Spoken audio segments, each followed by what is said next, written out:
Hello everyone, welcome to Commodities podcast. This is 𝗀𝗲𝗀𝗀𝗀 from Sharekhan, BNP Paribas. Today we have an update on crude oil. Daily chart पर crude oil head and shoulder formation से trade कर रहा है. Prices ने इसके neckline के नीचे trade कर रहा है जो कि बेरिश बायस को सपोर्ट करते हैं. क्रूड ऑयल लोअर लो फॉर्मेशन से ट्रेड कर रहा है और इसने प्रीवियस स्विंग लो भी ब्रीच कर दिया है.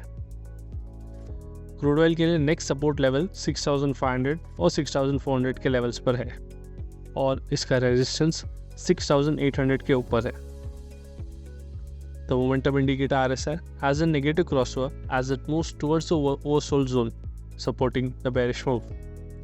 इसीलिए any rise एक अपॉर्चुनिटी होनी चाहिए सेल के लिए, targeting the level of 6500 and 6400 और इसका रिवर्सल 6800 के ऊपर क्लोज देने पर ही होगा. Hence, we expect crude oil to trade with a negative bias for the day ahead. Thank you.